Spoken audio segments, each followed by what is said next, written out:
clicking. This is my 6th update for A Court of Pans and Empties, or Akape.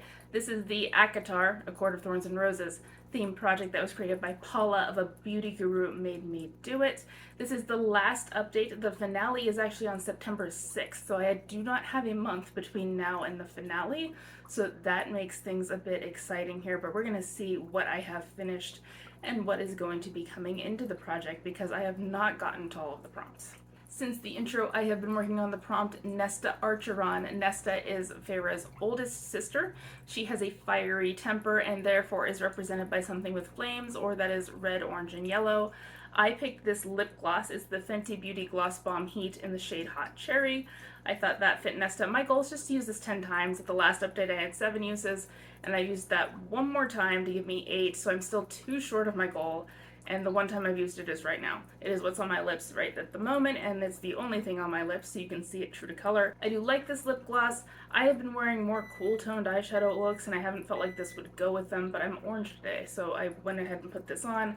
Hopefully I'll get 2 more uses out of this. Amarantha has also been in here since the intro, and she is a vampy lip product because she has very red lips that capture Feyre's attention.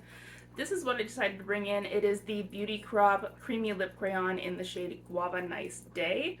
That's what the color is. At the last update I had 8 uses and I've used it 3 more times for a total of 11, so I have surpassed my goal of 10. Amarantha can roll out. I do really like this color. I don't think it's quite my favorite anymore. I think this is now taking 2nd place. This is older as well, so the formula doesn't wear quite as well as it used to.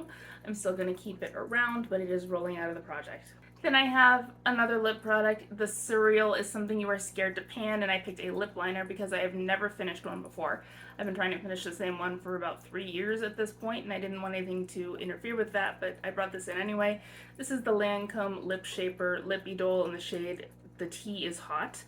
I brought this in for the Surreal to use 10 times. At the last update I had 3 uses. I've used it 6 more times for a total of 9, so I just have 1 use left.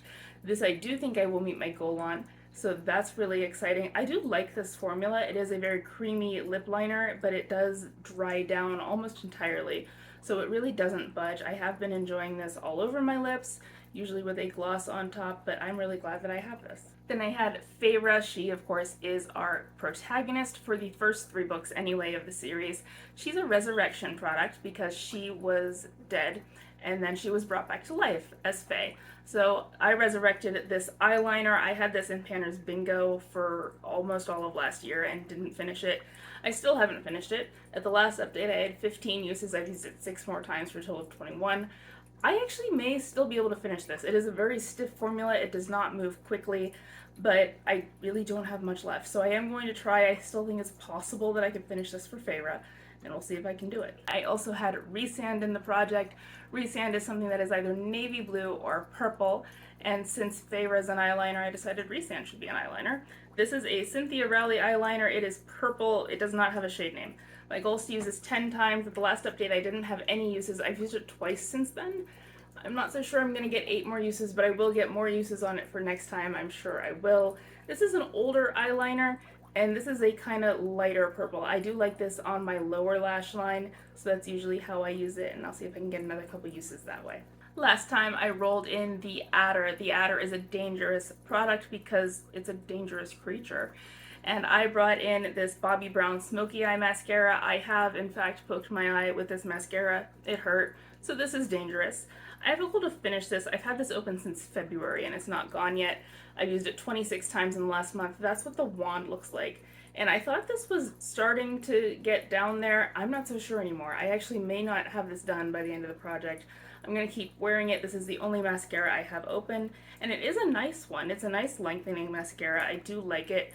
I don't really think you need to pay high-end prices on mascara. I don't think they're really all that much better than some of the ones that you can get at the drugstore. So I got this in an advent calendar. I don't think I would repurchase it for price reasons, but it is nice. And the last one also came in at the last update, and that is Elaine Archeron. She is the middle sister, and she is a product with a flower in the name. She likes planting flowers, and she's a very delicate, feminine type of character. I think the next book is probably going to be about her. So far, Elaine has not seen a whole lot of character development, but I think her time may have come. And The day that I filmed my last update, the same day, Sarah J. Maas, the author, had posted on Instagram that she had finished the first draft of ACOTAR 6. So that is really exciting news. I didn't find out until the day after because I don't have Instagram. But that is the largest update we have had about this series since the last Crescent City book was published. We knew that ACOTAR 6 was going to be the next thing that she wrote, but we had not had any updates. We still don't have a release date and we still don't have a title, but we at least have something and know that there is a draft now. Now back to Elaine. I did bring in a flower named product for her. This is the Voesh Petty in a box in the scent Lavender Relieve. This is a single-use type thing, and I brought it in with a gold finish. It's not done, but I'm going to call it done because I'm using it right now. This is the first step. It's the bath salts, and they are in my foot bath, which you might hear bubbling right now. So by the time I stand up, I will have used all of these. So I'm going to call this a gourmet, and I'm going to be rolling in 2 new products, one for Elaine and one for Amarantha. Tiny Decisions picked my next 2 out of what is left on the list, and my next prompt is Fae. Fae is something that makes you feel beautiful. The Fae within the A Court of Thorns and Roses world are not the fairies that we usually think of when we think of fairies. They're not little winged creatures. They're more like the Fae of the original Celtic myths, the kind that live in their own mythical realm and humans may sometimes fall into. The Fae of the world of Prythian are always stunningly attractive with ethereal beauty, so something that makes you feel beautiful. This is the Urban Decay All-Nighter. It's the vitamin C version, and I put this on as a last step for my makeup, almost last step. I put on mascara afterwards so this doesn't disturb it. But I am going to call this my Fae item because by that point I have all my makeup on and I'm feeling pretty.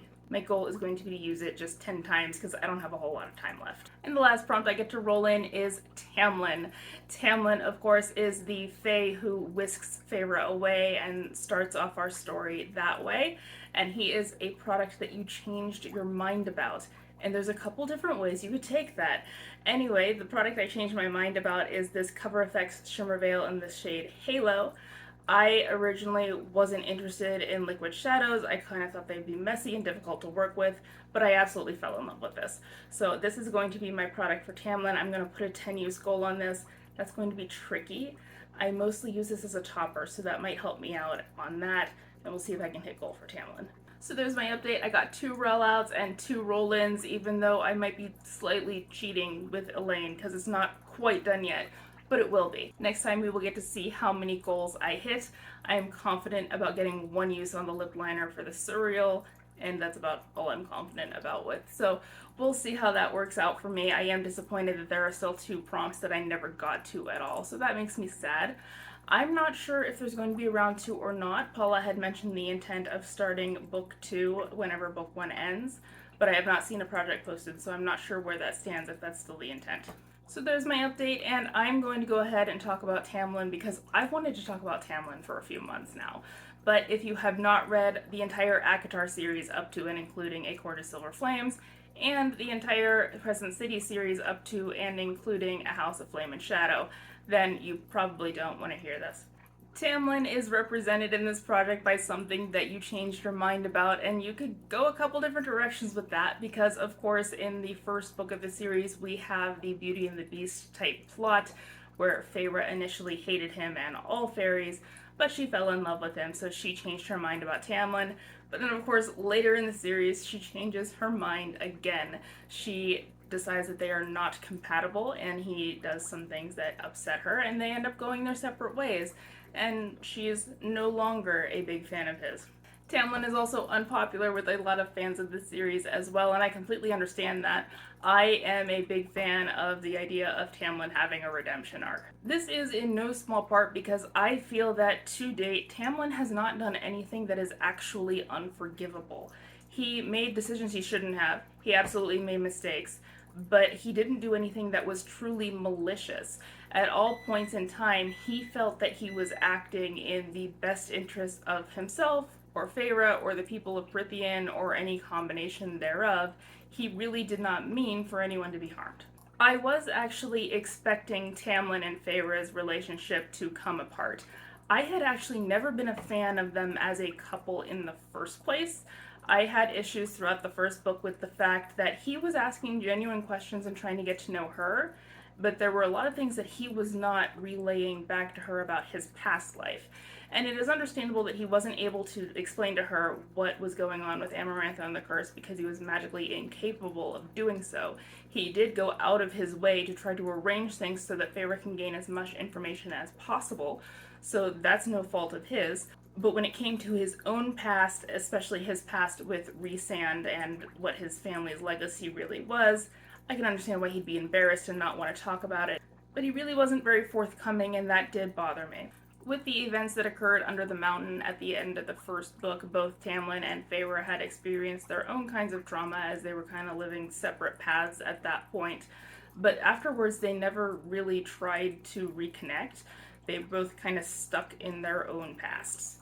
Tamlin now felt a need to control absolutely everything, and Feyre found that the safe life she thought she always wanted was no longer for her. While Tamlin's actions regarding Feyre at that point of time, leading up to and including the wedding without really trying to understand or communicate with her, as well as her involuntary confinement as an effort to keep her safe, was very poorly thought out and absolutely could be viewed as abuse. I really don't think he had ill intent there.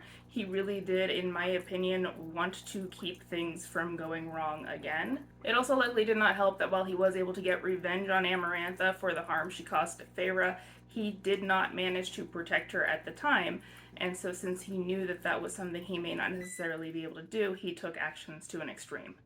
I had personally been shipping Rhysand and Feyre since Rhysand had visited Feyre in her cell whenever she was kept prisoner under the mountain, so I was thrilled when she went off to Valeris with him and left Tamlin behind. However, I do think it was extremely predictable and something that Rhysand should have foreseen that Tamlin would have assumed that Feyre left not of her own volition.